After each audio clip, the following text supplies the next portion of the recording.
안녕하세요. 영촌 선생입니다. 자, 오늘 사진을 보면은 꽃이 떨어져 있지요. 꽃이 떨어지는 것을 우리 낙화라고 이야기하는데요. 자, 오늘 조지훈 시인의 낙화입니다. 자, 꽃지는 슬픔이라고 이야기를 했는데요. 자, 조지훈 시인은 어떤 꽃이 떨어질 때 슬픔을 느꼈을까요? 그리고 그 슬픔은 어떤 슬픔이었을까요? 떨어지는 꽃을 바라보며 자 조지훈 낙화 해설. 이른 아침 지는 꽃 그림자 미닫이에 비치어 은은하게 붉으니 묻혀서 사는 내 마음도 울고 싶구나. 자, 울고 싶죠. 자, 울고 싶다는 것은 바로 슬픔, 자, 서글픔이다, 그죠? 제가 늘 강조하는 것이 국어는 외우는 것이 아니라 원리를 이해하는 것입니다. 따라서 본문 중심의 공부가 필요합니다. 문제풀이 중심 공부는 거의 실패합니다. 국어는 정답을 찾는 것이 아니라 주어진 상황에서 알맞은 답을 찾는 것 꼭 기억하세요. 자, 국어는 원리 이해와 본문 중심으로 공부를 해야 됩니다. 깔끔하게 정리된 내용만 보다 보면은 여러분들 나중에 문제 해결 능력이 많이 떨어지게 됩니다. 우리말도 제대로 못하던 시절 묻혀서 사는 조지훈 시인이 있는 곳에도 동이 틀 무렵이면 귀촉도 울음소리도 별도 사라집니다. 떨어지는 꽃이 보고 싶어서 방 안에 촛불도 켜지 않고 기다리니 미닫이에 꽃 그림자 우려 붉어집니다. 꽃 그림자는 떨어지는 아침은 울고 싶어집니다. 꽃 그림자 떨어지는 아침은 울고 싶어집니다. 떨어지는 꽃을 바라보면서 느끼는 삶의 무상감과 비애, 상실감을 노래하고 있습니다. 그러나 슬픔을 노래하지만 바람을 탓하지는 않습니다. 대자연의 섭리를 담담하게 받아들이고 있는 태도죠.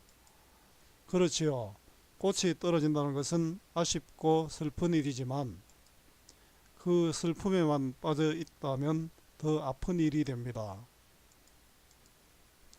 꽃이 떨어지듯 아름다움도 영원할 수 없는 것입니다.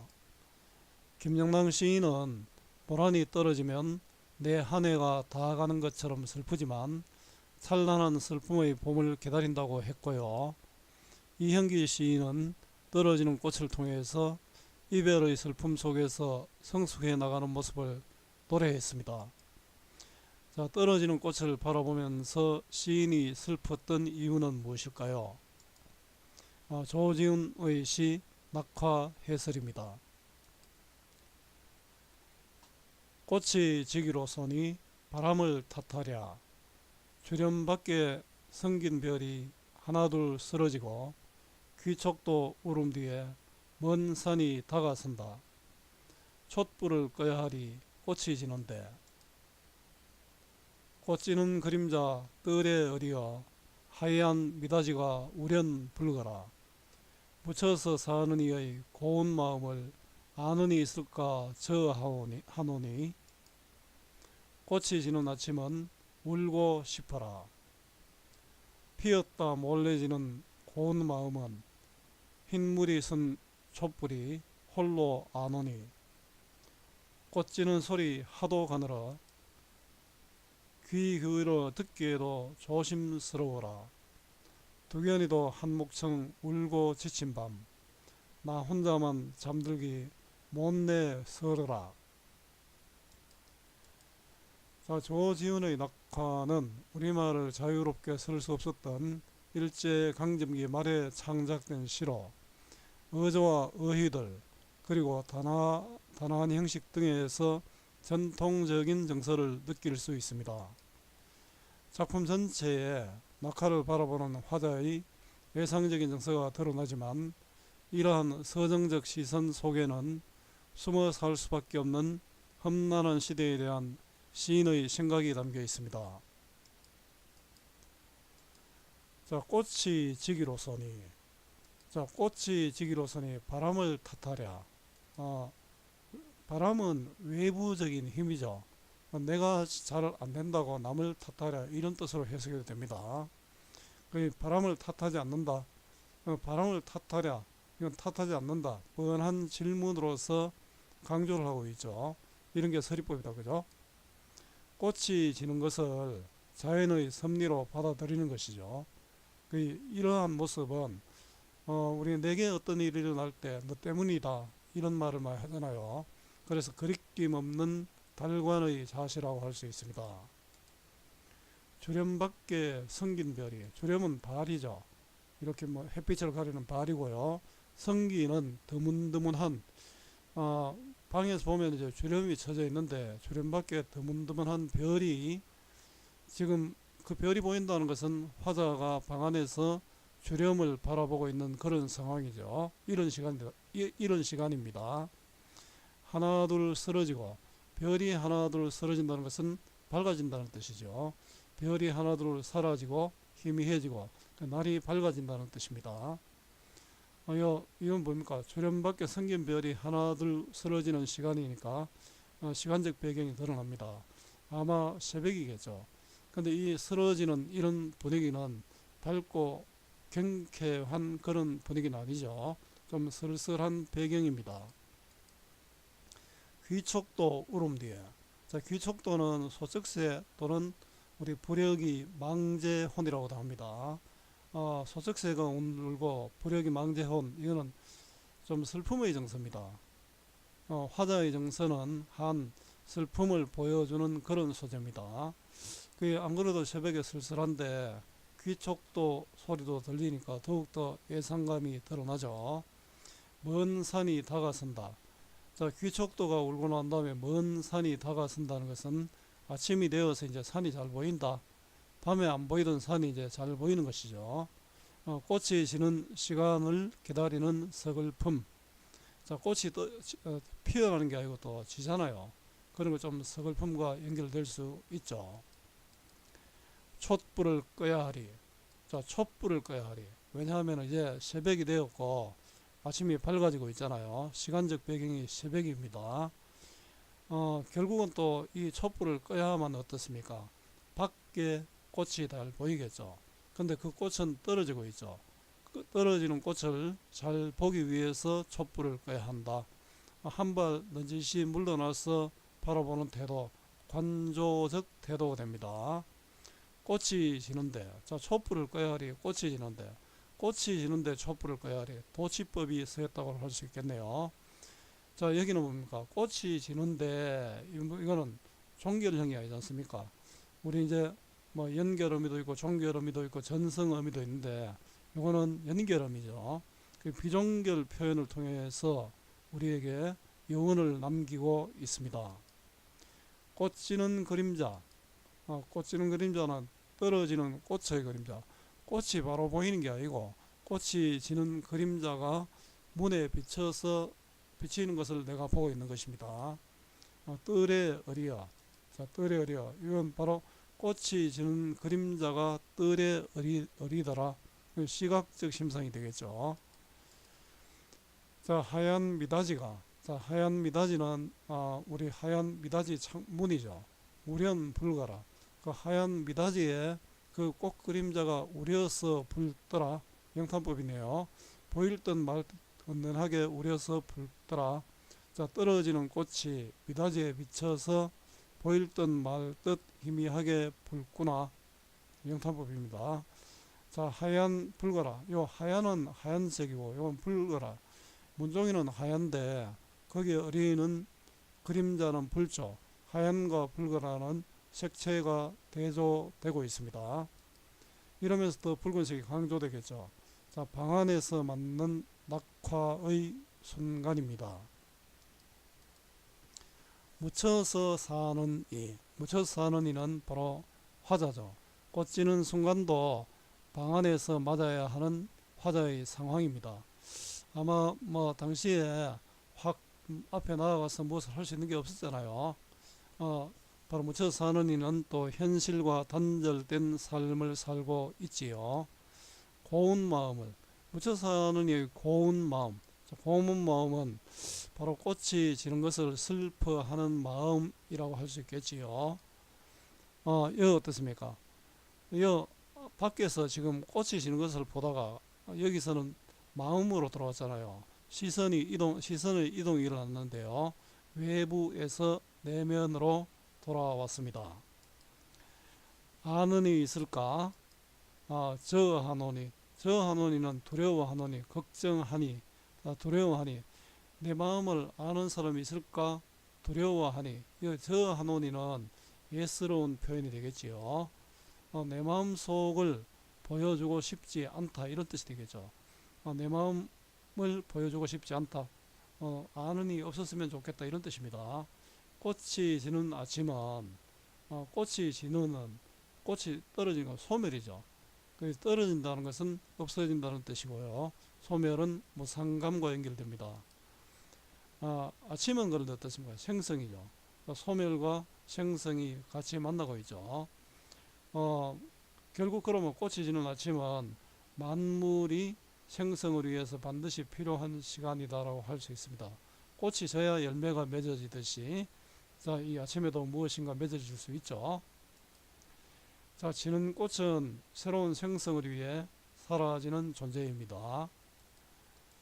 울고 싶어라. 자, 울고 싶어라. 울고 싶은 마음, 감정을 드러내고 있습니다. 그러나 여기는 뭡니까? 꽃이 지는 아침 내가 운다가 아니고 울고 싶어라죠. 운다가 아니라는 점에서 슬픔을 간곡하고 완곡하게 표현하는 것이죠. 자, 꽃이 지는 아침에 느끼는 슬픔, 자, 무상감과 비애가 담겨 있습니다. 그래서 꽃지는 슬픔이라고 선생님이 정리를 했습니다. 자, 두 번째 시도 있는데요. 간단히 보겠습니다. 피었다 몰래지는 자연 변화의 원리죠. 꽃이 피었다 또 지잖아요. 고운 마음은, 자, 꽃의 고운 마음이죠. 흰무리 쓴 촛불이 홀로 안 오니. 자, 흰무리를 쓴 촛불. 아마 밤에 이제 촛불을 이렇게 켜놓은데 그 촛불이 그 꽃의 고운 마음을 홀로 안다. 자, 꽃의 마음은 촛불만 안다. 이런 뜻이 되겠죠. 자, 꽃의 고운 마음이고요. 꽃지는 소리 하도 가느라, 꽃지는 소리가 너무나 가느라 귀 기울여 듣기에도 조심스러워라. 꽃이 지는 소리가 너무나 가려워 듣기도 조심스럽다. 안쓰럽죠. 꽃이 지는 소리 가느름이고요. 아마 이 꽃 지는 소리에 대해서 걱정하고 있죠. 두견이도 한 목청. 자, 두견이는 한의 정서를 가진 새라고 했죠. 귀족도인데요. 예상적이고 한의 정서입니다. 울고 지친 밤. 두견이도 울고 지친 밤. 이 예상감이 넘치는 밤이 되겠지요. 예상감이 도는 밤. 나 혼자만 잠들기 못내 서러라. 나 혼자만 잠들기 서럽다. 자, 아주 슬퍼서 잠 못 자겠다 이런 뜻이죠. 감정을 직접 드러낸다. 자, 지는 꽃이 슬퍼서 잠들기도 어렵다는 뜻입니다. 자, 꽃이 지는 슬픔입니다. 자, 자유로운 형식의 자유시고요. 개인의 마음을 담은 서정시입니다. 성격은 낭만적이고 묘사적인 시각적이란 말이죠. 또 슬프니까 예상적이고 한 발 넌지시 바라보는 관조적 태도까지 볼 수 있습니다. 주제는 낙하에서 느끼는 삶의 비애, 꽃이는 슬픔이죠. 꽃지는 슬픔과 삶의 무상감입니다. 자, 특징은 떨어지는 꽃을 보고 아름다운 존재의 소멸의 비애를 노래했고요. 이행일련의 균형미를 보여주고 있습니다. 깔끔하게 정렬되어 있죠. 묘사적, 즉 시각적 심상과 담담한 어조가 드러나고요. 절제된 어법과 전통적 율격의 적절한 배합 속에서 삶의 우수는 슬픔, 근심, 걱정이죠. 우수를 표현하고 있습니다. 자, 시의 화자가 무엇을 하고 있는가? 자, 방 안에서 떨어지는 꽃을 바라보고 있지요. 꽃이 지기로서니 바람을 탓하려의 의미를 설명해보자. 꽃이 지지만 바람을 탓하지 않겠다. 꽃이 떨어지는 것은 서글픈 일이지만 바람을 탓할 수 없다는 것으로 자연의 섭리에 순응한다는 뜻입니다. 하얀 미닫이가 우련불거라는 식구는 어떤 상황을 표현하는지 상상해 보자입니다. 마당에 떨어지는 꽃잎들의 색조가 은은하게 창호지에 비친 서정적인 상황을 보여주고 있습니다. 화자의 정서를 말하고 그 정서가 드러난 곳을 찾고 정서의 표현 방식을 말해 보시오인데요. 정서는 슬픔이죠. 떨어지는 꽃을 보면서 애상감과 무상감을 느끼고 있습니다. 귀촉도름, 정서를 간접적으로 표현했습니다. 귀촉도가 원래 한의 정서를 가지고 있잖아요. 저 한온이 울고 싶어라는 두려워한다, 울고 싶다는 정서를 직접적으로 표현하고 있는 구절입니다. 생선과 소멸의 자연의 섭리에 순응하는 화자의 태도가 드러난 부분은 꽃이 지기로서는 바람을 탓하지 않는다. 그것은 모든 것을 자연의 섭리로 받아들이고 있다는 것입니다. 이 시에서 화자의 시선이 이동되는 부분을 찾아시오. 밖에서 내면으로 들어가는 부분이죠. 묻혀서 사는 이 고운 마음을 기준으로 이전은 낙화의 모습, 외부의 모습이고요. 이후는 내면, 화자의 내면을 나타냅니다. 자, 이 시에서 비종결 의미가 쓰이고 있다. 그것을 찾고 효과를 말해보자인데요. 쓰러지고 지는데 어디여 저 하노니 좀 비종결 의미죠. 연결 의미입니다. 그죠? 이런 연결 의미를 통해서 종결하지 않음으로써 독자에게 여운을 불러일으킵니다. 마지막 연에서 화자가 울고 싶다고 말하는 이유는 낙하를 보고 느끼는 안타까움에다가 낙하를 통해 세상으로부터 떨어져 사는 자신의 처지가 새삼스럽게 인식되어 상실감이 더욱 크게 느껴졌기 때문에 화자는 울고 싶다고 하였을 것입니다. 이 시가 전통적인 정서를 환기하는 이유를 다음과 같이 정리해보자인데요. 시의 측면에서는 주렴, 귀촉도, 미닫이와 같은 전통적인 어휘가 쓰였고요. 리듬의 측면은 음보열, 사음보와 삼음보의 혼합, 또 정형적인 율격이 쓰였습니다. 이미지 측면에서는 동양화를 보는 듯한 시각적 이미지가 드러납니다. 자, 국어 공부 어렵지요.